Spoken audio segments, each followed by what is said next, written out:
What up? What's good? Welcome back to the Legacy Lounge. Yo, we went down the river and got us a legend. We got Mr. Boogie Johnson in the building with us. What up, Bug? What's up, man? What's up, C? Nah, man, I appreciate you coming on. Oh, definitely, man. Definitely. Timing is everything, so I think it worked out better with you coming on now. Oh, definitely. Got more stories to tell. A lot of stories. And we got more viewers, so, we could reach more people. Yes, this thing is blowing up, and it should. I appreciate that, man. Yes. It's taking in a life of its own, man. Yes. And sometimes it's hard for us to take in, It's a lot of love, and it's reaching a lot of people, and we get a lot of love and support. I know down my way, and of course, in Florida, we watch too. We trying to get down your way. Like, Yes. we're trying to reach the neighboring cities of Steubenville. Mm-hmm. And really, like, you the first introduction to that. I know people in Wheeling watch too, though. That's sure. dope. I know that, definitely. So Yeah, that's dope, man. That means a lot. And, we don't see that. So hearing that definitely keeps us going. Yep, definitely. I want to get straight to it. The whole Wheeling, Florida dynamic. And for those who don't know, you have a son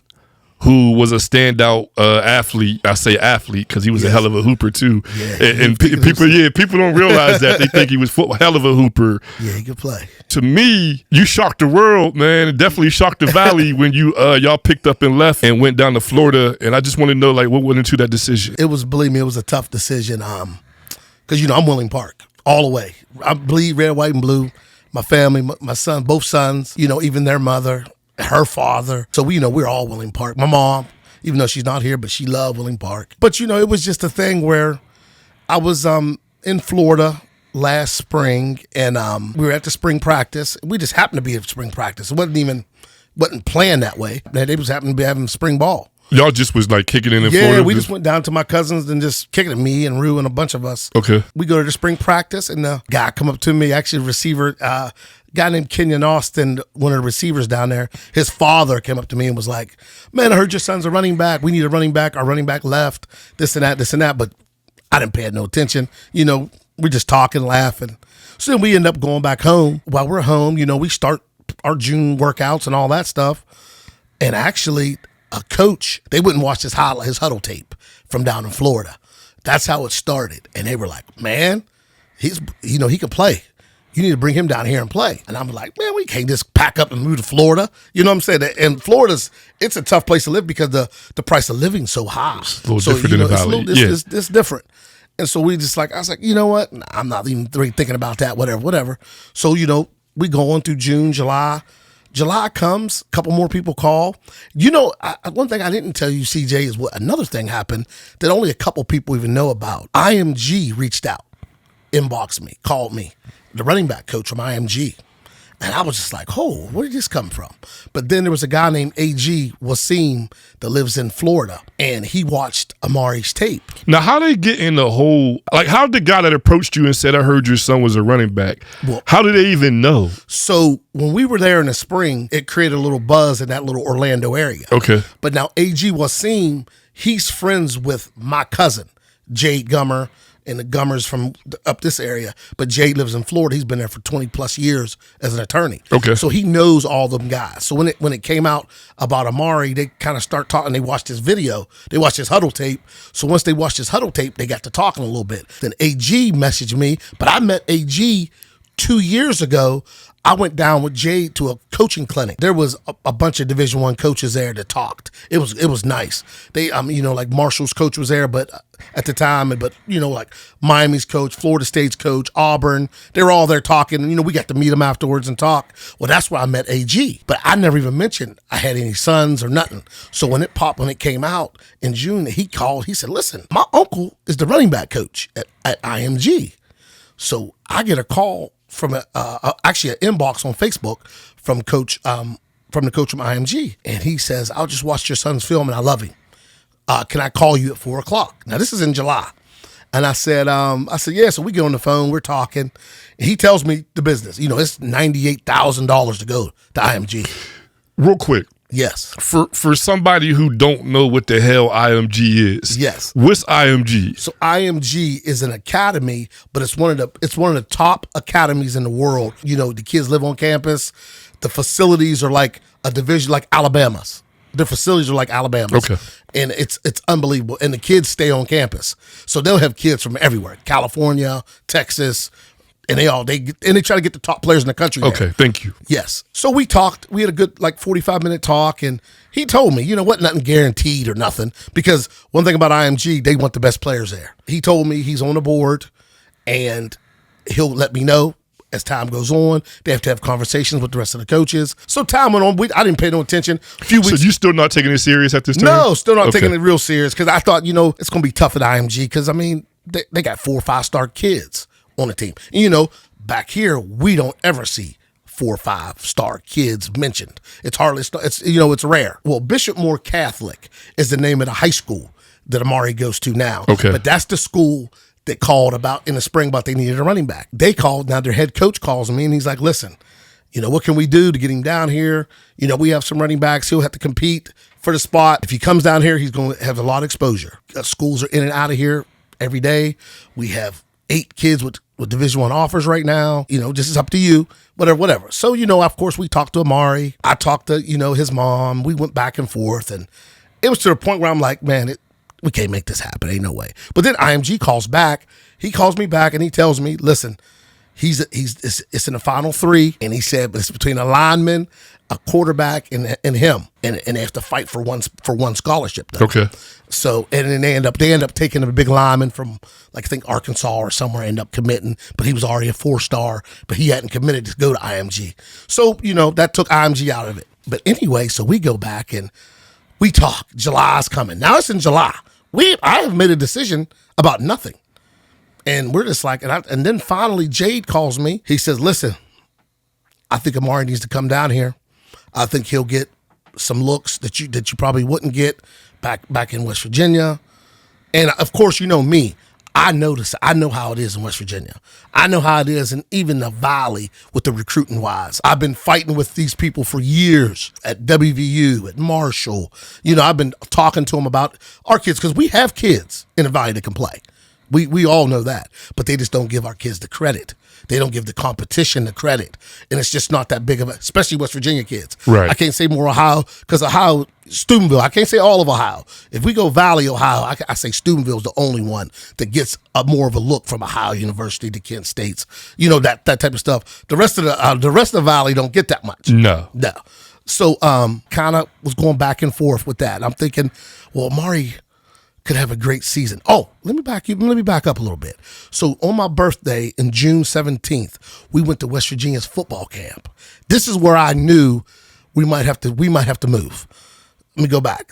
We thought about it. So we go to WVU's football camp on my birthday, and Maury said, let's go on your birthday. It's hot. We go down there. He has a good camp, really good camp. And actually, Chad Scott, the running back coach, comes up to me because, I'm recording.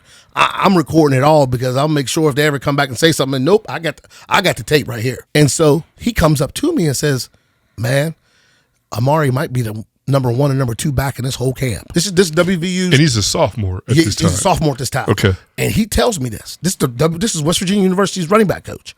So me, I'm like, oh my gosh, call his brother, his older brother. I call Coach Doc. I'm calling him, said, man, he just said Amari's the number 1 or number 2 back in this whole camp right now. There's about 50 running backs there. So the camp ends. Director of recruiting comes and grabs me, Coach Kuntz, and says, hey, they want to take you and Amari on a tour, and this other running back from Pittsburgh on a tour. So we take a tour. Now everybody else leaves. Y'all touring WVU? We touring WVU's facilities. Everybody else in the camp leaves. So we sit in the running back. Then he takes us in the running back room. We're talking this and this. He's like, you guys are good recruits. We want you guys here. Da, da, da. So we get done talking to him. Promise you. Me and Amari go. We walk out the room. We turn right and leave. The kid from Pittsburgh, they go see Coach Neil Brown, the head coach. So we leave. He goes to see Neil Brown. And it's only y'all too. It's only us too. So we leave. He goes to see Coach Neil Brown, the head coach. And I'm like, damn, why? Because Amari thought, Amari's mind, he thought they were about to offer him, is what he really thought. Right. And but then there were some kids, some assistants down there that was helping, that were from Wheeling, and they were like, hey, they were texting back home saying, Amari's the best running back down here. The kid from Pennsylvania, he's not even better than Amari. Da, da, da, da. But they take that kid there. Because he's from Pennsylvania? He's from Pennsylvania. And I knew it. I said, if we switch states, just switch the names, PA to West, if we flip-flopped, we'd be going down there to see Coach Neil Brown. I was like, that's messed up, whatever. So I knew then, I said, man, Amari might run for 2,000 yards, and we're gonna sit here in November and be looking around at each other like, man, nobody's here, nobody's offering. Nothing. You know what I'm saying? That was in our decision. And so yeah, that's how it all started right there. Them picking the Pennsylvania dude to go see the coach over y'all was the eye opening. The eye opener, and I was thinking, yeah, and I watched both because I knew they said this kid from PA was pretty good. So when I watched him, and I'm trying to be, I don't want to be the dad thinking my son's better than everybody. Yeah. So because one thing about me, I'm gonna give credit where credit's due. That boy, if he's tough, he's tough. Period. And I tell Amari that. Man, that boy can play. You better step it up. Period. You know what I'm saying? When they did that, I said, oh my God, this is gonna be rough, I think. But anyway, so that's how it started. And then we talked to a couple other coaches, and this was kind of dry, but nothing really. I knew and a lot of times, sometimes it comes after your junior season, people will come. And I thought that maybe that would happen, but I also thought we'll be here in November and looking crazy. And we're all mad. Like, man, we had an opportunity to go to Florida and play, and we didn't take it. But we'd be mad, So I said, okay. So we had a long, long talk, and finally we decided, let's just do it. I'm telling you, CJ, when I tell you it was crazy, it was crazy. Of course, people were mad. Coaches were mad. And I understood why they were mad. And you're a willing coach too. Yes, I'm a willing ex standout coach. Your son, your Savion was a standout. You got to stand out, and you're taking him from the program. I'm taking him, and Savion still coaches there. Savion's still Willing Park coach. Savion had to coach this season at Willing Park also, which that was rough for him to sit there and listen to the kids. It was rough, and other coaches not really. Probably, whispering around him. You know how that goes. Yeah. It bothered me, some of the stuff I heard after we left, because me. One thing about me, I always had Willing Park's back for everything. If there was somebody arguing on Facebook about Willing Park, they're arguing with me. For sure. Because I'm having everybody's back. Yeah. And no one ever had my back, but I always had everybody else's back when it came to that. So it kind of bothered me, some of the stuff I heard once we left. But I knew, I didn't know. Like I told him when I told him I left, I said, listen, I can't guarantee, and I told Amari this, I can't guarantee you nothing's going to happen. I know what we want to happen, but nothing's guaranteed once we leave here and go play in Florida. We don't know if you're going to go to Florida and some kid shows up and he beats you out at running back. We're in Florida and we're stuck, but we're going to have to do this. You know what I'm saying? So it was a rough decision. I imagine it's probably one of the toughest decisions you ever had to make, well, especially as a father. The bad part about it is, so this is mid-July. I don't even have a job in Florida. I'm still working at Park. So now, luckily, if my cousin Jay doesn't call and say, listen, bring him down here. I have a room in my house till you guys get here. You're fine. He's here. So I had to send him on a plane. Whew. I had to send him on a plane. Your baby boy on a plane and fly down there by himself. He went down there by himself. Now he's known Jaden his whole life, but he's never been around him like that his whole life. So he had to adjust to that. Him and Trenton, of course, it helped with him and Trenton being the same age because his cousin Trenton, they're both juniors. Trenton's a DB. And so, and still we're on the phone calls. We're FaceTiming. I'm online trying to find jobs down there. I'm calling schools. I'm doing this and that. Finally, a school called connected. I connected with a school called Oviedo High School, and wasn't even the same high school.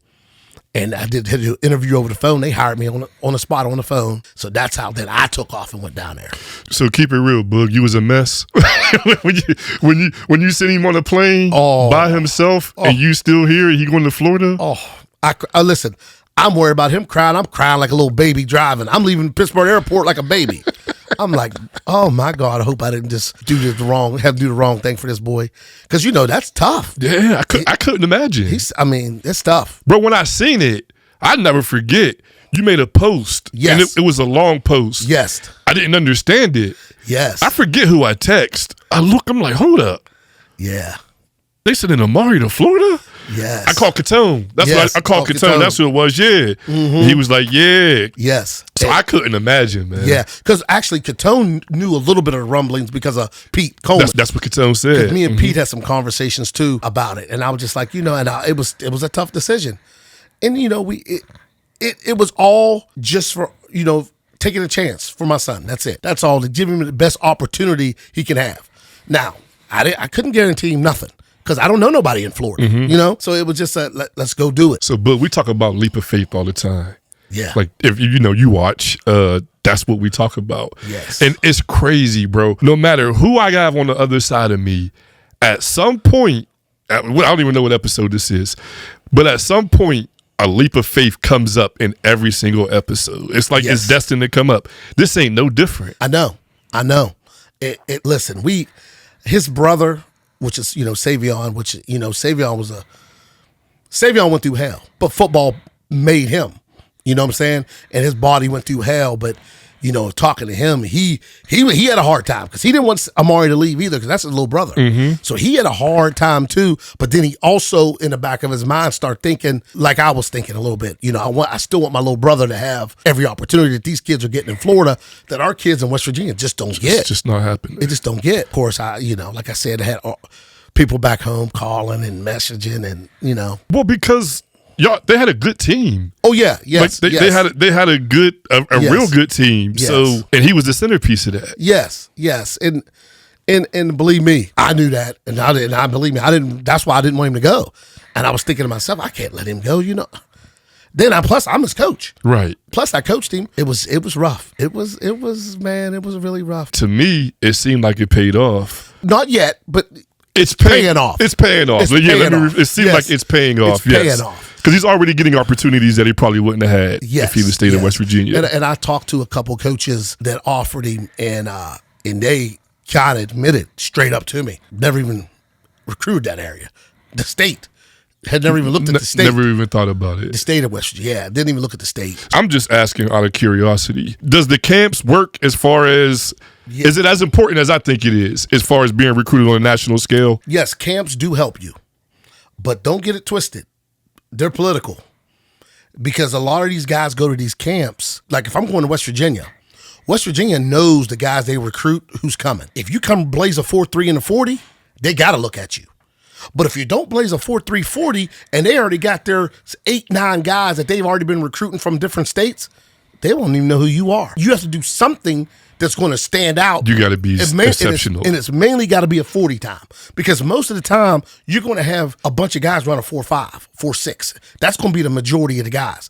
Then you're going to have those, the special guys that's going to go 4.4, 4.3, like Tank did when he went down because there. It's shorts and T-shirts. It's shorts and T-shirts. It ain't like you out there hitting, so you got to be blazing fast. Yeah, like Tank, when Tank that played at Park, he went down there and blazed out 4.3. They didn't know they kind of knew who he was because we knew he was fast because he, in track, as a freshman, he ran under 11. So you knew he was fast. So then he blazed out 4.3. Now, we're going to offer him. He went to IMG? His senior year, he went to IMG. Okay. Yep, but then he would end up going to Florida. Right. Now, he had some offers, but it was all because of his 40. Now, if you're in this area and you can blaze a 4.3 somewhere, you're going to get a look from somebody. But how many people blazing 4.3s? It's not going to be. Right. It's not too many people. As far as looks right now, for Amari, he's going into his senior year. Yes. Did you guys get any offers yet? Yeah, he has 7 offers right now. Yep. He has, he has Rice University, Old Dominion University, Arkansas State. Okay. Then he has Army, Navy. Then he has 2 Ivy Leagues. He has Brown and Dartmouth also offered him. Those were pretty big because, that's just him keeping his grades up was even another thing that you worry about when someone goes to a different state. Absolutely. And Bishop Moore Catholic is the name of the high school he goes to, and they're high. It's a Catholic school, and they're high academic, which is great. It's great. I could have never went there. I'll tell you that right now. I said, listen. I said, I'm glad you got your mom's brains on that part of it. I said, listen, but I said, you should see the classes. I'm talking calculus and it's no joke, the stuff he has to go through. And they get up. Now, here's another thing. Bishop Moore Catholic, these kids get up at 5:30 in the morning every day. 5:30. Lifting starts at 6:15. You got to be dressed on the floor at 6:15 a.m. every day and lift. Then this is during football season. This is during the season also. And then they practice in the morning. They practice. So in the season, practice starts at 6:15. Now in the off season, lifting starts at 6:15.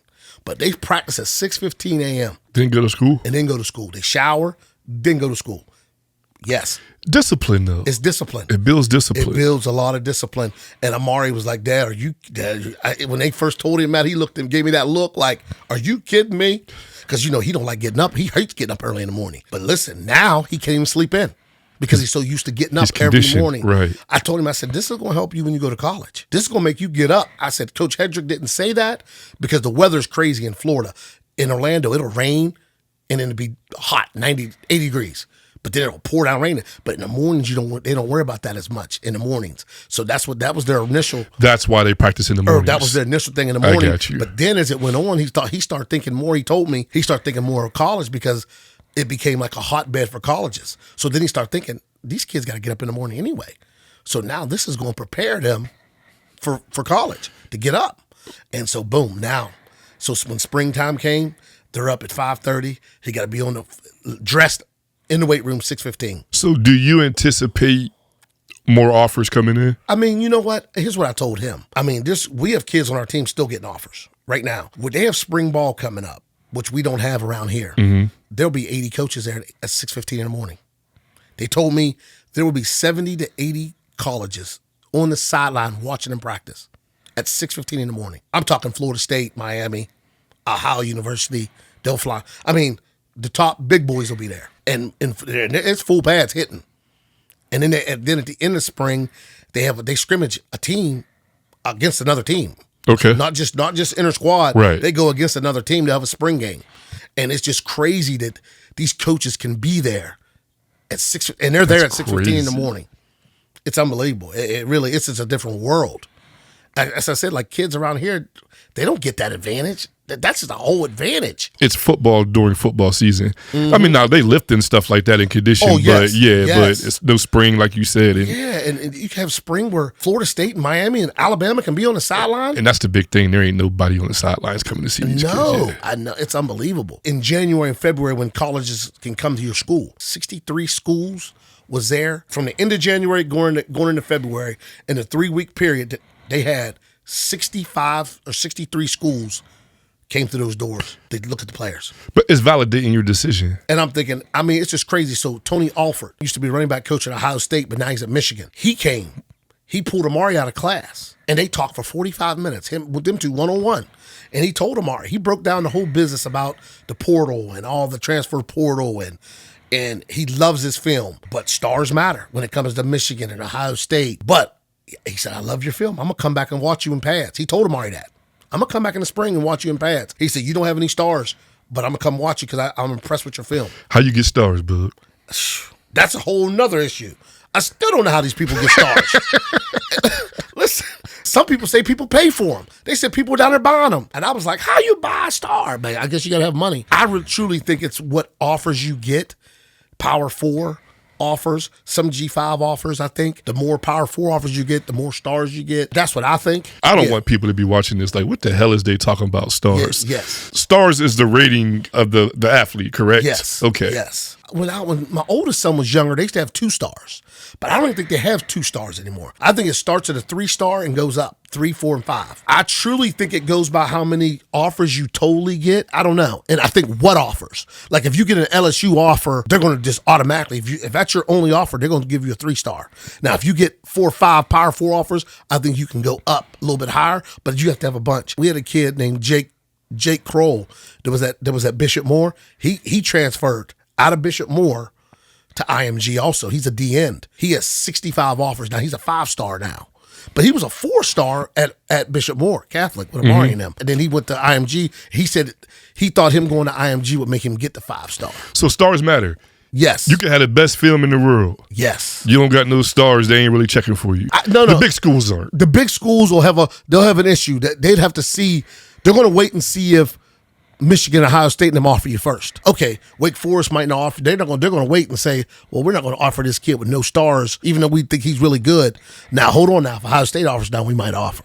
You know what I'm saying? Like that. But it's hard to get Ohio State to even offer you if you're not a 4-star or 5-star. It's hard to just say, I'm just this normal kid and without no stars, and I got some offers just to walk in and say, okay, Ohio State offered you. You don't see that too many times. You just don't. That makes what Inky did and is doing more impressive. Yes.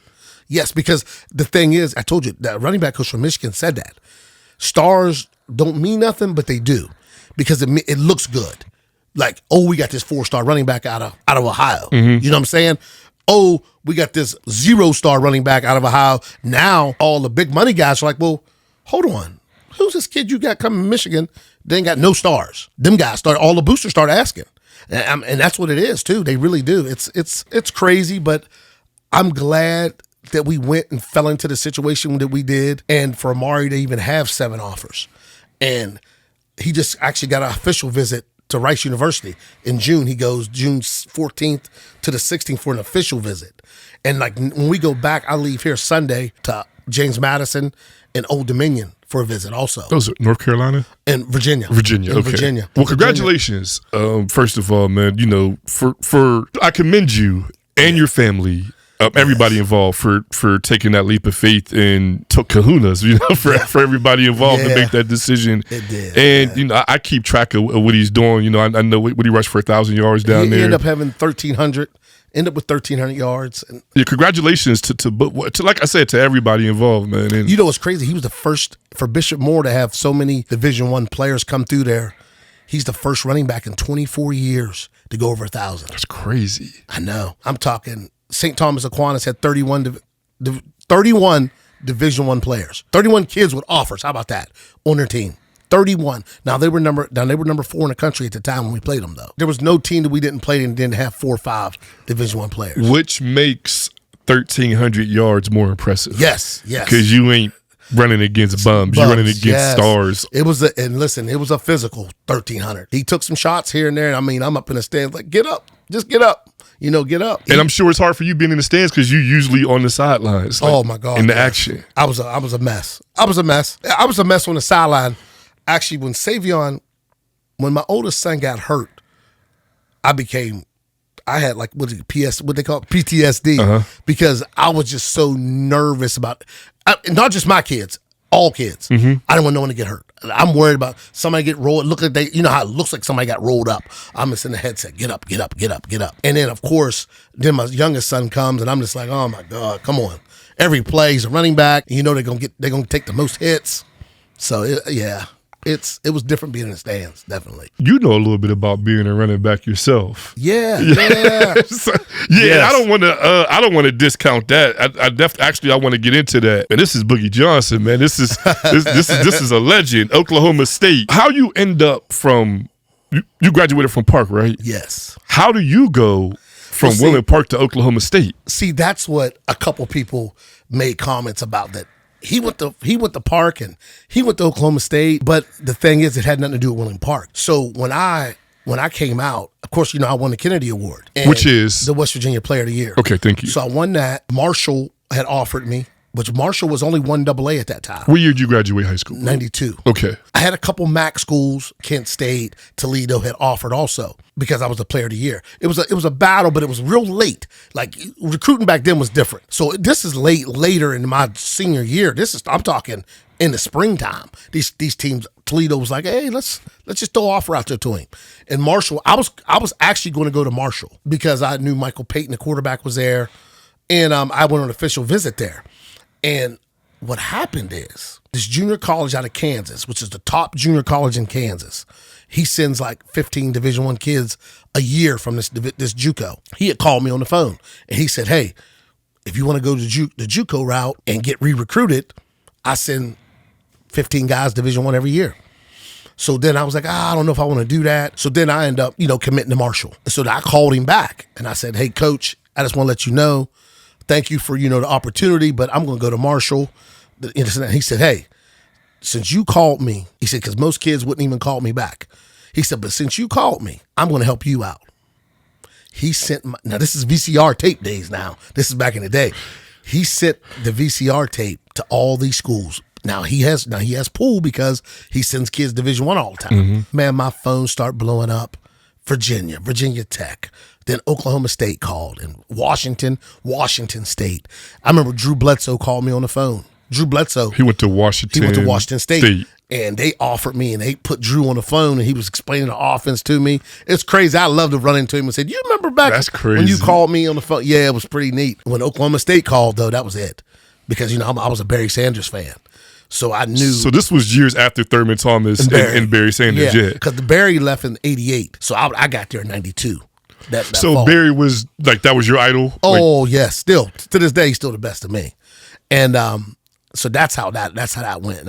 But see, Parkland had nothing to do with that. If that junior college dude don't do that, you going to Marshall? I'm going to Marshall, probably. Yep. And they were 1AA, and I would have been fine at Marshall. I appreciate the story, man, because I never heard it. But let me tell you this story about West Virginia University. They got pressure because I was the West Virginia Player of the Year. So now people were starting to say, "Why are you not offering the West Virginia Player of the Year?" And Don Nealon was the coach at the time. So I'm on 14th Street in East Wheeling. They called me and said they're going to come pick me up.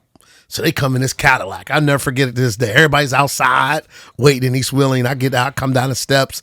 They put me in this Cadillac. They drive me down to Morgantown. So I go in the office with Don Nealon, and he tells me, "Oh, we want you here at West Virginia." He says, "But the only problem is we're out of scholarships for the first semester. So you'd have to go on scholarship the second semester." And I said, I told him, I looked him straight in his face and told him, I said, "Coach, I have 10 other schools that offer me a full ride right now." I said, including Oklahoma State. I said, "Now I want to come to West Virginia. I don't want to pay. I can't pay for school." Why did you want to go to West Virginia? Because I'm a West Virginia kid. Okay. So, and honestly, that's what West Virginia thinks, that all West Virginia kids think so a lot of kids in West Virginia will take a walk-on to go to West Virginia, and they know that. Some of the top kids that were the top players in the state, they won't offer them and then say, "Hey, take this walk on." You want to? They'll go. You're a West Virginia kid. You want to stay home, right? You want to stay home and go, and they use that. And so he said that to me, and I told him straight up. I said, "Nah, I mean, I have offered Oklahoma State full ride right now." And he was like, "Well, I don't, we can't really do nothing. We gave all our scholarships out." So then I go back home, and then my cousin, which he really isn't my cousin, but I call him my cousin, Andre Johnson, was a tailback with A.B. Brown and Major Harris when they went to '88, when they went to that national championship. He told me straight up, "They're lying." He said, "Don't believe them. They want you to play defensive back." He said, "I wouldn't there." He said, "I wouldn't ask them." He said, "Don't even believe them." So I said, right then and there, I was done. So I knew I was going to Oklahoma State then, no matter what. I wasn't going to go and not be on scholarship anyway. Because then what happens? Something happens, and then they don't offer me the second semester. So I wasn't doing that. Nope. You went to Oklahoma State by yourself. By myself. It was rough. That's what, Stillwater? Stillwater. Okay. Oh, it was rough because I've never been away from home. And the only good thing is my roommate, who's still one of my best friends, he's from Houston, Texas. Which is crazy because if Amari would happen to go to Rice, because Rice University is in Houston, so they're all right there. So if they would go there, he'd have somebody there he could go see if he wanted to. But so we were all there together, kind of looking at each other like, man, this is crazy. And let me tell you what's a funny story. In Houston, where they're from Madison High School, where Vince Young went to school. So when we got to Stillwater, I wasn't shell shocked. Because Stillwater is a majority white but mixed with black. So that's like here. Right. So it didn't bother me none. My roommate and them from Houston, they never seen that many white people before. They're like, interacting with white people. Listen, it was the funniest. I'm sitting there talking to one kid, and the dude looked at me. G2 was like, "I've never seen this many white people before in my life." Because in Houston where he lives, I'm talking McDonald's. I'm talking Walmart. Everybody working is black. At the banks, it's black. Like they were in shock. Culture shock. They were culture shock. Reversed. They were like, "Man, this is unbelievable." And then like even the girls there, they were like, "How you talk to a white girl? Like, what do you say to them?" I was like, "Man, just talk." I'm serious. It was the funniest, and we still laugh about that to this day. About that when he asked me that, he's like, "How do you talk to them girls?" You from Wheeling, like you said, it's integrated. It's integrated. Where we from? Yeah, yes. And I couldn't believe that it was really like that. I was like, "Wow." And then when I went home with him one time, I was like, "Well, yeah." When you went to Houston, I went to Houston. I was like, "This is yeah." Then I'm in a culture shock. It's a shock for us, yeah. Yes, because I've never seen this many black people. That's it. It was all black. My cousins from Georgia, they would come up I don't know, we'd go bowling or something like Yeah. that. And it's weird for them to Yes. see us interacting. Yes. And this is 2020s. Yes. See us interacting with white people Yes. because They they're just- they just stick to what they know down there. Yeah. Yes. It was the funniest, man. I'm telling you. And it was a bunch, because we had 3 kids, three boys from Houston, Madison area, from where Vince Young went to school, that all played on my team. And they all were like, this is crazy. Like, this is really crazy. But, you know, because a lot of them didn't take a visit. They didn't take the visit. When Oklahoma State called, and that was their biggest offer. So they were like, I'm coming. Did you take a visit? I didn't take a visit. It's I didn't- Oklahoma State. That's where Yes. Barry Sanders went. I'm coming. You want me? I'm coming. I'm coming. Yes. Yep. I wouldn't be in that big of a shock, because I just knew, just from me looking up stuff, how it was. Right. Yeah. It's pretty wild. How many years did you play at Oklahoma State? I was there for 4 years, but I played only 3, really 2.5 years, but 3, but I had some injuries though. Hurt my knee. When I got there at Oklahoma State, my knee flared up my freshman year. It got hurt back here my senior year, actually against Brooke. I got hurt, but I still played against Brooke my knee swelled up that whole senior year, and it kept bothering me. Even that's why I didn't play in the OVAC All-Star game. Even though Oklahoma State told me no, but I wouldn't have been able to play anyway because my knee kept swelling up. And so then I got redshirted my freshman year. Then my redshirt freshman year, I started at Oklahoma State. I hurt my knee against Nebraska my redshirt freshman year, and I come back off the knee and played a little bit more than my sophomore year came, and I played, broke my collarbone.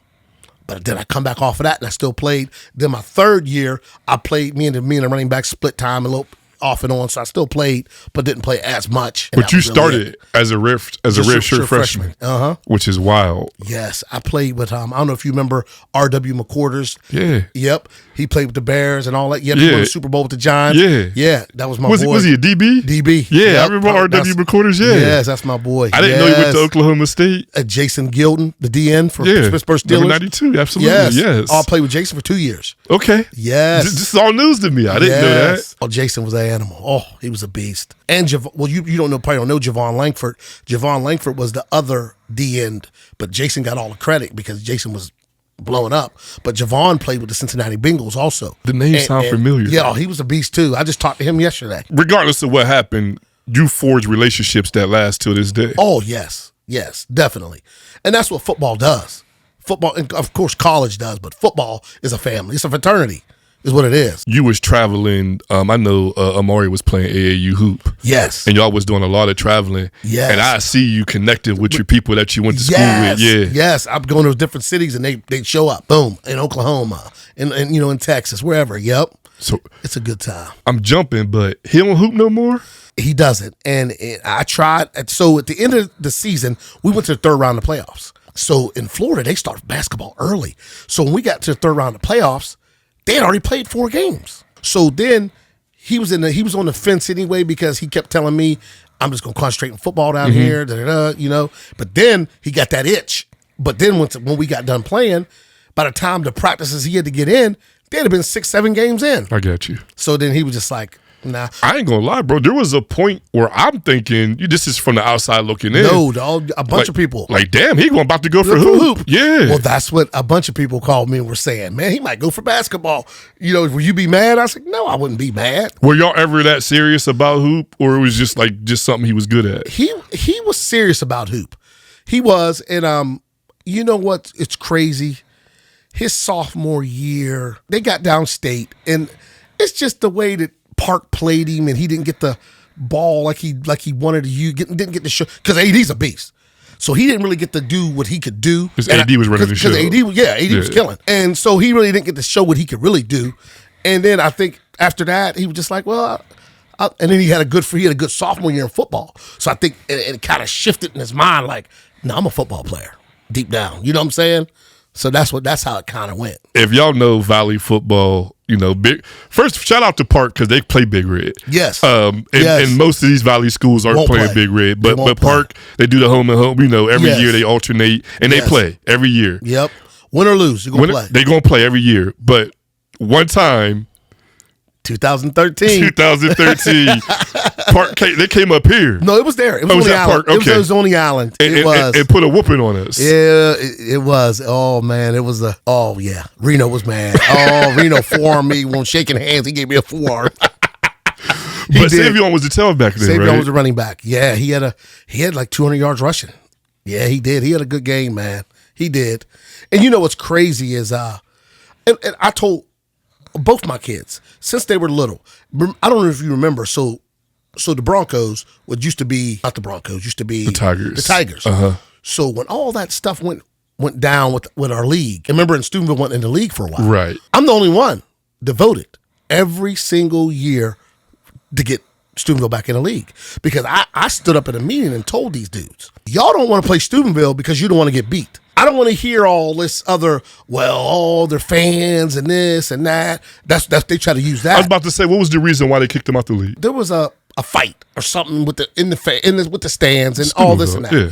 And I told them, I said, listen, my kids, I raised my boys to tell them, you're going to determine how good you are playing against Steubenville. I don't care about you playing against Toronto and running for 5 touchdowns. I don't care about you kicking Indian Creek's butt because that don't mean nothing. Because when you play Steubenville, you're gonna face speed, physicalness. That's what you're going to face when you get older. Not just getting the ball, making one cut, and running down the sideline, everybody scream. I said, no, it ain't gonna be like that. So that's why, and I told them out of the meeting.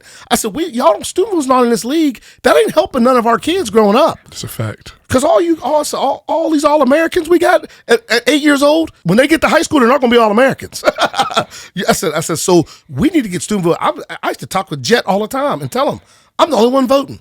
Finally, I called me and Jet and them, had that big talk, and when they finally got back in, and James too. Mm-hmm. I said, this is crazy. And so now, and it's back to what I said, now it's Wheeling and Steubenville, and a lot of them can't stand it. And it's iron sharpens iron, though. It is. Yeah, it really because is. they make each other better. And like you said, man, you could beat up on these other teams, but you're going to get better when you play Steubenville. That's just how it is. Period. Yeah. And like Savion, so back to like you said about Savion, he had a great career, cut short. He really only played 2 years of high school football because he hurt his, he got hurt. He hurt his knee at practice, and he ended up still going. But we won the state championship 2015 because you said that 2013 team when we beat Big Red. That same team 2 years after that with Elijah Bell and all, they ended up winning the state championship. And like you said, Savion had 1,900 yards rushing coming off that knee injury, and it's just his body took a beating though.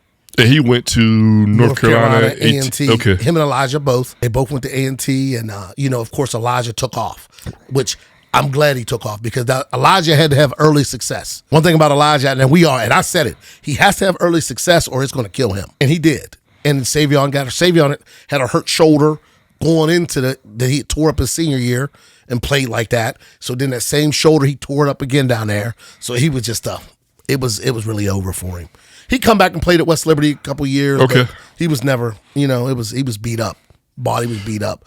But there ain't nobody tougher than him. I'll tell you that right now. Yeah, and I wanted to make sure we highlighted him because, we live in the moment and Amari is popping and everything, and they know what you did. Yes. But I remember Savion doing this thing was too. Man, you ask anybody, Savion was a monster. Amari will tell you, they argue, they get little arguments, all the boys be at the house or something, and they'll argue who was the best. And Amari say, well, Savion's running back, I'll play slot. So even Amari will say that because they know Savion was a beast. Yeah. He was, man. He really was. And he's a teacher now, and he coaches. The kids love him, So, that's one thing I say. I got to raise some good boys. I can say that. Absolutely. Yeah. Absolutely. Yeah. At least say that. Shout out to you. I'm a sports guy, what I mean? Especially Ohio Valley. And I remember growing up and the talent in the Ohio Valley was crazy. Yeah. I'm talking everything, but we'll say football. Mm-hmm. Bro, what happened? I don't know, man. Like, Buckeye Local was nice. You had Billy West and them back in the day. Yes. Caddis had Denver Williams. Yes. So we were all together. So you had me at Park. You had Billy at Buckeye Local. You had Eric and Kurt at Central. You had Denver at Caddis. Up here at Steubenville, of course, y'all had a bunch of people at Steubenville, including Buster. Mm-hmm. Buster was wild out. Let me tell you a story about Buster real quick. Go ahead, please do. So you're going to laugh. This is the funniest of all funny. Buster, I don't even know if Buster remembers this. We had to take the last ACT test to pass to go to school, mm-hmm. And it was at Wheeling Park. And somehow I happened to pull up and Buster pulled up at the same time. And we looked at each other and said, this is it. We said, this is it. Listen, that test was hard. I don't care what nobody says. It was hard. And the ACT? Yes. Hell yeah. Man. And me and Buster said, this is it, man. And we were both. And then, we come out of the test and we both didn't know how good, how great we did. You could feel good all you want. Right. But you knew that test was tough. And then, of course, he went on Ohio State and I went to Oklahoma State. So we both passed it. I'm glad you mentioned Buster. Hey, it's time, Buster. Come on, man. Yeah. We got to get Buster on the Legacy Lounge. I know he'd be watching. I see him. You know, he like it, comment every now and then. Come on, cuz. Yes. We'll keep the light on for you. Come on. Listen, I will say this, too, about one thing I've always loved about Steubenville people. Always looked out for me and my boys. Always respect. Like, I get Vinny, so Vinny West, let me think, Royal, Jet, James, Nate, Hubbard. They would message and check on me in Florida. Every week they sent a message. And it was never, it ain't no talking no mess. It ain't none of that. It's, man, good luck. Tell him I said good luck. And I mean, they didn't grow up with Amari, they didn't grow up with Say, they didn't grow up with me, but it was always respect, and that's what I always love about Steubenville. That's love. Always. And like Royal was down there this summer. Mm-hmm. So Amari's first scrimmage, live scrimmage, it was kickoff 0, they called it, because you could scrimmage whoever you wanted to play, but it didn't count on your record. Royal was in Orlando for baseball. I seen that. And he called me. He said, Boogie, I'm coming. He said, I will be there. Royal drove 40-something minutes to come watch Amari. Yep. And that's just love. Right that's there. Love. We need more than that. We definitely we need more of that. Hate and stuff. I can't stand it. Ugh. And there's people from Park that was that it bugged me because how could y'all act like that? And I got people from Steubenville who don't act nothing like that. And I grew up with y'all in Wheeling. And y'all act like that. Come on, man. And one thing I noticed with you, and I've seen it plenty of times. Yeah. You weren't ducking no smoke. No. as it relates to hate. Like I seen you going back and forth with, yes. You know what I mean, with a few people and, defending yourself and your family. Yeah. And I get caught. And of course, people don't do that. Don't get caught up with that. Don't do that. But it's hard when it's your kids. Don't bring up my kids. You can talk about me. Don't bring up my kids, man. It's like LeBron James with Stephen A. Smith. Don't bring up my kids. I can handle it, and I don't like it either. But don't bring up my kids. Straight up. You know what I'm saying? I want to go back to the talent, yes, and the quality of the product in the Valley or lack thereof. Yes. Like what would you attribute that to? It's a different world. It really is. It's I don't know what happened. Same. I don't. And that's what, a guy, I was listening to a dude, so the director of athletics for Old Dominion was on Facebook last night. And you know what he said? It's hard for me to watch a tape and the talent level's bad. It's hard for us to judge someone and we watch the tape and it's that bad. The competition's bad. He said that. And that was another reason. That was another reason I said he runs for 300 yards on Musselman or somebody like, and they look and they just say, oh my God, he made one cut in his runs. They're just like, you're not doing that in Florida. Because listen, somebody's coming. You're not just making one cut and they're coming. And that's a great point. That's a great point. And I wasn't even thinking about that when I was going there. I was just talking about the talent. But that actually hinders somebody who's actually talented. Yes. Who's able to play on the next level. But they're seeing the level of competition, like you said, one cut 80 yards. And it goes back on them like it's their fault. And it's not their fault. It's just the competition you're playing against. The level. And it's in basketball and everything. It ain't just football. No, it's just down, bro. It's just down, man. It's down. We was talking about the SummerSlam before we started rolling. Yes. And I told you my Uncle T was a referee, man. And Katona tell you, man, we used to go to the center, man. We would be at the center all day. I know. We would be there all day and just Freddie Howard versus Jose Davis. And Jose. But that was like Jordan Magic to us. Like I'm doing the score. I'm doing the score, Tone doing the clock or whatever. And we messing up because we like this. Yeah. Like, and man, it was just, and I hate to be the old school guy, like back in my day, but that's a fact. It just ain't the same anymore. No, it's not. And that's what I think also hinders our kids from going to these bigger schools. And it's hard. Every kid's dreams go Division I. That's what it is. Now every kid can't go Division I. That's just how it is. Your talent pool's so small, compared to to Florida, to Texas, to even Ohio has a bigger pool. But Steubenville around here is the only one truly in football that can go to DeSales and go to Columbus and fight with and battle with them. Everybody else going to get beat 80-0. Yeah. And St. Clair's want to know that. They don't want to play. They don't even want to play Steubenville. You know what I'm saying? Which they should. And they should. That's another thing. Like, yes. Being St. Clairsville, they should play Steubenville. Saying how good they are, they're in the same division. Well, maybe a different one now, but only if Park is playing Steubenville every year, St. C got to play Steubenville every year. And I'll give St. C credit. They have some decent teams some years. They do. Now, will they get smoked by Steubenville? Yes, most of the time they will. I went to the game up there when they had the Ferns brothers and all that, and Steubenville went up there and played, and they called every play back against Steubenville. Every single one. The fair play was on. Yes, it was bad. And there ain't nothing wrong with getting smoked by Big Red. It's okay. It's okay. It's okay. It's okay. Because now when you're in the regional championship, now you're more physical. Now you're tougher mentally. That's what Steubenville brings. Like every year at Park, when Park plays Steubenville, we tell them, we got to be physical with them and try not to let the game get out of hand, and stay healthy. Because now, once we go play Parkersburg South, we're going to laugh at these guys. We're going to blow right through Parkersburg South now after coming off playing Big Red. You know what I'm saying? Right. It's a whole different mentality. And that's why we always play Steubenville. But I don't know why St. Clair's won't do it. Yeah, I talk about. I mean, I asked me and Tone talk about that all the time. I mean, it ain't just them, but they're. Oh no, it's a lot. But they're as far as programs, they're the one that should be able to compete the most. It's the most. Yes, they should be. And Big Red shouldn't have to play all these other teams from Canada New York. They shouldn't have to, but they're not going to get better beating up on these teams in the Valley either. I've said this for years. The OVAC, y'all want to say this is the OVAC. So then the OVAC should make the teams play. Yes. If you're in 5A OVAC, then you, Steubenville, Park, St. Clairsville, y'all should play. Now, you don't got to play Steubenville every year if you don't want to, St. C. You can rotate it after 3 years. On the third year, you don't play Steubenville, but then you come right back to playing them. You know what I'm saying? You can rotate it if you don't want to play them every single year. But there's ways you can do it that you have to play at least those 5 or 6 teams, or at least 4 or 5. You know what I'm saying? No, absolutely. They should. Yeah, absolutely. Yep. And it makes it easier for scheduling. Because Big Red don't even qualify for OVAC. Don't even qualify. and that's not Big Red's fault. It's not their fault. That's crazy. You can't win the OVAC because teams don't want to play you. Makes no sense. We're in the heart of the OVAC and it makes no sense. Speaking of OVAC, are you in the Hall of Fame? Yes. Okay. I got in. Yes, I was in. What year did I go in? 21, 22? Well, 21. I remember there was like a hoopla, like, why ain't Boogie in the Hall of Fame? Yeah, it was. I never thought about it like that much. Other people did.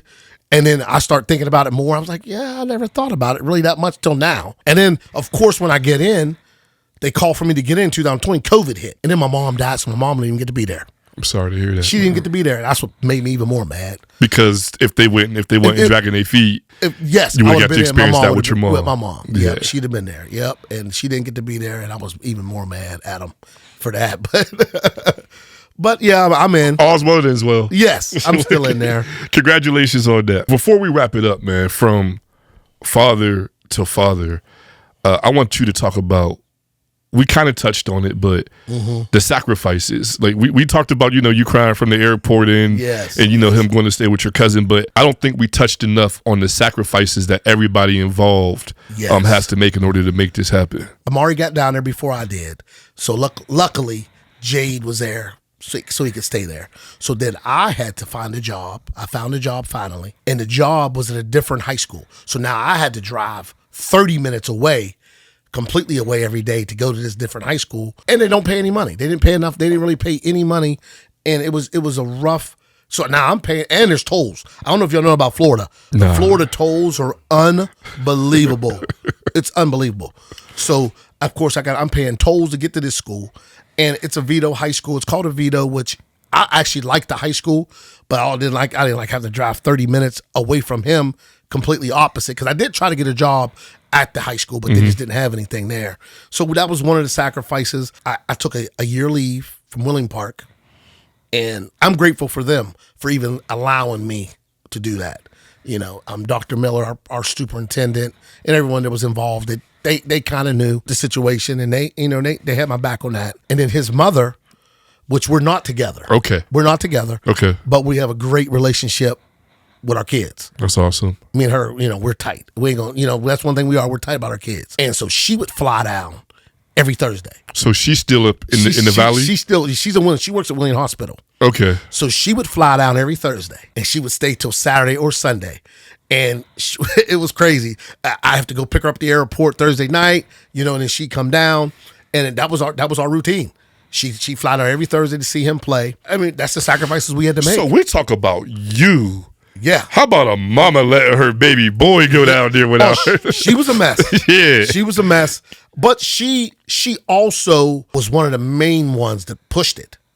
I will say that. She wanted the best for him also. She was more, because I didn't want to go. She was more or less like, listen, he's going to get all the opportunities that we'll never get. And she told him, Mara, I love you, and I'm going to still be here for you. I'm going to be down there every week, but I want you to have every opportunity you're going to get that you're not going to probably get here. And of course, the opportunities are starting to come now.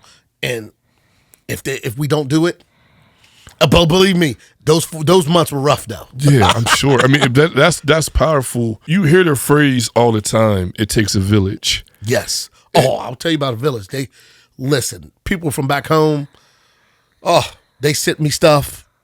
If I need anything, my boys back home, they were calling. They what you need, what y'all need, what's Amari need. Rue, of course, Chris Jewell. I can't, Mr. Roberta. There's a bunch of people that I don't want to name everybody. Right. But hey, what do y'all need? Are you guys good? You guys straight? It was a village helping. It really was. You got a village down there who took him in. Yes. Those are the biggest. Jade and Nina Gummer. That's who they are. And I'm telling you, Nina was like a second mom to him. And she still is. And it made it so much smoother, and Jade's a father figure towards him. Jade's he's an attorney. And he's not even working right now because he's so concentrated on them, helping with them and his son, and and Amari also. So it was a lot to make it all work. Yeah. And then Amari had to go out there and play, because besides all that, nothing was still guaranteed when he went down there to go play. Got to strap it up. You got to strap it up. Got to strap it up and perform. Yeah. And I told him that. I said, I know you're worried about us. I said, I'm on my way. You just go out there and play your butt off. You go out there and show them. I said, day one at practice, you show them what you got. I'm going to be there in a week, 2 weeks. I'll be there. And so, of course, Jade even would go to the practice at 6 a.m. so he could take pictures and some videos and send me. Because he know I'm a mess back home. Back here, I'm like, Jade, man, you going? Jade up at 6 o'clock in the morning with him, watching him practice, recording for me, taking pictures of him in the uniform, So it was big. You talk about pressure though, and you don't like to. I don't like to use the word pressure as it relates to teenagers. Mom and dad believed in me. Family took me in. There ain't no guarantee. No. It ain't like, hey man, you come down here, you gonna start. We're gonna get you here. No. You gotta come down here and work your ass off. Yes. Never been away from parents. Never. From small West Virginia. Going to Florida, and he put it on. And seeing these athletes out there, even at practice, like I said, there was 8 kids, 7 went Division I, but there was 8 total that had offers. And just them guys at practice were even tough at practice. And I told him, I said, you guys, but you're going to have to show them what you got. And I'll never forget this. So I get there, that team called Osceola, the first scrimmage. And I'm there early, I'm all nervous. I'm there early, and I hear these dudes coming, clicking on this concrete and these spikes, click, click, click, click, walking. CJ, I turn around and look up at these dudes. I called Nally. I said, listen, man, they better not hurt our baby. They better not hurt him. Hold up, but what they look like, man? Listen, so Osceola's O-line, the left tackle, Arkansas, the left guard, Mississippi, the center was Miami. That's just the left side. And then the right side was, I want to say Florida Atlantic and Florida International. They were all Division I. But then you flip over to the D-line. The D-line was the biggest D-line I've ever seen in any high school. I'm talking 6'5", 6'4", 303, 305 on the D-line. And this is who your son running up against. And he's running up against them. I'm saying, man, go outside. Don't even go up in the middle with these dudes. And we can't even get to their quarterback because they got a Division I line. Right. But listen, we played them tough. We played them tough, and Amari ran hard. He had a decent game. He actually ended up scoring against them. They threw a little flick to him out in the backfield, and he cut up the sideline and scored on him, and that set the tone of it, really. You was telling me about one team. Oh, said the whole team. Listen, first round of playoffs, we played a team called Eastside. Okay. And it's where Anthony Richardson, okay, the quarterback, went. And the entire team had dreadlocks hanging out the back of their helmet, gold teeth. I said, this is crazy. I said, this is what I'm talking about right here. And they're fast and they're big. And I got to see it. I told you, our receiver's dad normally holds the sticks at home. His son hurt his leg, so I ran over and took his spot. So I got to stand on the sideline beside all these guys. And it was unbelievable. What was the cheerleaders on? The cheerleaders they was trash talking our players. It was unbelievable. It was unbelievable, man. I said, this is a different level. But it's so football crazy in Florida. Like, it's like their only way out, right? And that's what they feel. Right, that's facts, yeah. And it's everybody. It's and they're playing like this is our only way out. This is it, yeah. Yes, and I mean, the coaches are going crazy, and I mean, but I will say this: it's so much almost like college football there. Like they're allowed to dance, they score. I was shocked. I said, they're allowed to dance in the end zones in high school now? In Florida, they let them go like college. They're allowed to have their knees out. You know, up here, pull your knees down. Yeah, no, them guys' pants are all the way up here. Like, it's like college football. And everybody's fast, everybody's big. And that's what I worried about. I mean, I was worried about Amari adjusting to this once he went to Florida. Listen, you're fast, but you're not that fast. Those dudes, you know what I'm saying? There's always in Florida, you'll never be the fastest in Florida. Correct. Never. And I'm thinking to myself, can he handle this speed of this game from coming from here? And he adjusted well. He did. He adjusted. And I know it took him by week 4 or 5 is when he really looked comfortable. Like real comfortable, and I could see it. And when the playoffs come, he took off. That's what really started getting him got him his offers was the playoffs. How he performed in the playoffs. Because that's when the big boys are there. And I remember on the sideline, there was a bunch of news guys there, and we played this team called Denellen.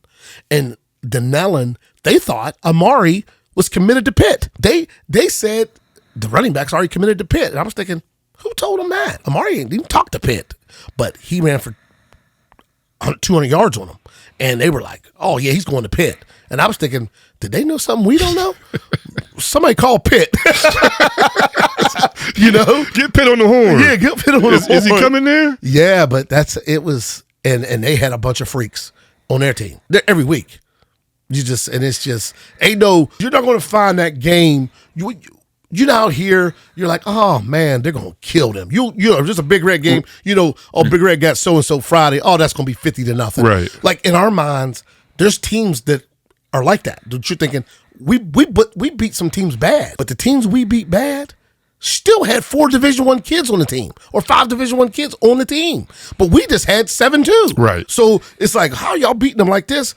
What they got 5, but we got Division I kids. There's not a huge disparity in talent. Yeah. Yes, and like I told, what's the receiver, Smith from Ohio State, the number 1 receiver in the country. Yeah. He went to Chaminade High School in Florida. They're Class A, 800 students. That's it. They're the smallest class in Florida, and they had 10 Division I players on the team when he played. And he was. And he's the number 1. And he's number 1. Yeah. Number receiver in the country. And he from 800 students, small Florida. Oh, they're only Class A. That's like some people back home, I guess, was like, he's only in 3A in Florida. That's what people from Willing Park was like, he's not even playing big school in Florida. Talking about Amari. He's only playing 3A in Florida. Well, that's Teddy Bridgewater, that Miami Northwestern with 20-something Division I kids on the team. Ask Miami Central with 30 Division I kids on their team. What 3A is about in Florida. Ignorance is bliss, bro. Yes. You know, yes. You know that. You know what I mean? They want to see you good, want to see you doing good, but not better than them. Yes. You know what I mean? Yes, definitely. And if he was still there, it wouldn't have been none of that conversation. No, it wouldn't have been. Because, you know, the funniest part is, here's how I know some people from Steubenville had my back. So James Montgomery and I think Cornell was at the DeCarlos in Wheeling. They're in an argument with people from Park about Amari. and they got Amari's back. They're talking bad about Amari, and the boys from Steubenville are arguing with them about Amari. And Amari was killing us when we was coaching the Broncos too. But to even have, you know what I mean? Like, yes. But yeah, it's crazy how that works. They're at the Carlos and Wheeling. The dudes from Steubenville got my son's back and arguing with somebody from Park because they're talking stuff on him. It's crazy. Yes, it's crazy. The number one thing is, as parents, we sacrifice. You should sacrifice to do whatever it takes to put your kids in the best situation. Sometimes it's easier said than done, you know what I mean? But to me, that's the measure of a parent. We make those sacrifices, one, that our kids don't have to go through what we went through, or that they have better opportunities than we had. Definitely. And whatever the opportunity is, man, you know, you got to make that sacrifice for your kid to have that. Yes. Man, shout out to you. Man, I appreciate it. Your whole family, your son's mom, your family down in Florida. Yes. I mean, bro, my daughter is a senior. She graduated in 2 months. Yeah. She just declared that she was going to Bowling Green. Oh, that's nice. Good. Yeah, congrats. And I appreciate it, bro. Yes. But it keep me up at night. Like, oh, you know what I mean? Sure. And we're in the same state. We'll be in the same state. And that's my baby. So yes. for you to put your son on a plane, man, and drive away, you know what I mean? I couldn't imagine, man. And rough. I salute from everything, man. I salute what you did there. I appreciate that, man. I'm a big fan. I'm glad we had this conversation, but I'm glad he's down there flourishing, and I'm looking forward to seeing him doing this thing. Once he does his thing, well, maybe he'll be a Rice Owl wherever he goes. Yeah. Get him on the Legacy Lounge, yes. man. Oh no, for sure. Yeah, because he'll like to tell it. There's a couple people down there did some stories on him down there in Florida. Okay. He had a couple podcasts he did down there. He would do it. He definitely would do tell it. him to come up here to the home team. Yes, y'all be the first father-son that we had on the podcast, man. Honestly, I would love to talk to him and see how he adjusted and pick his brain and just meet him in person. Honestly, yeah, definitely. You know, I've been watching him since, like I said, he was terrorizing us with the Broncos. And that's the crazy thing about Facebook. Facebook lets you follow a kid growing all the way up. And, I mean, of course, you know him from the Little League too. Right. But a lot of people that didn't know him, and you go on Facebook, you follow them from 7 years old until they're grown. And you knew him from Facebook. For sure. You know? Yeah. The Legacy Lounge you be supporting. Definitely. You got a fan in us, and you got an open invite. So we got to make that happen, man. Once you guys pick wherever you're going. Oh, for sure. Or even without that, man. Get him up. If he ever's up here, man, give me a call. Definitely. I'll call you. He'll be on. Or we could come down to y'all, man. We about to be mobile, man. You never know, man. We might pop up in Orlando on y'all, man. But I appreciate you driving up, man. I appreciate you. I know you was in town. I know you got a lot of obligations, but you took the time to hang out with us and give me your story, man. That means a lot to me. Appreciate it. And I hope this keeps blowing up more and more and more. Y'all doing a great job. If it don't, Boog, it won't be for lack of effort. No, I know. I promise you that, man. I promise you that, man. We definitely grinding, and it ain't no different than any other grind, man. You know what I mean? We rolling our sleeves up and putting the work in and looking for desired results, because we trying to get up out of here, man. End result, I like to wrap things up and basically tell a story of the story. Sacrifice, leap of faith, grind. All of those things is what Amari's doing. Boog sacrificed, and they took a leap of faith. They could have sat there, stood pack, run in place, no disrespect to Park, but live with the results. But they knew it was a bigger picture, and they put the work in and decided that we're going to chase that dream. Chase it. That's all we doing, man. Everybody chasing the dream, from you going to Oklahoma State, you know what I mean, to us trying to make it big and be millionaires and leave a legacy to our kids, man. Yes, it. Get up out your ass. Yep. Grind and chase that dream, because ain't nobody going to bring it to you. Appreciate you, Boog. Thank I you. appreciate y'all. Y'all know what it is, man. Legacy Lounge, we signing out.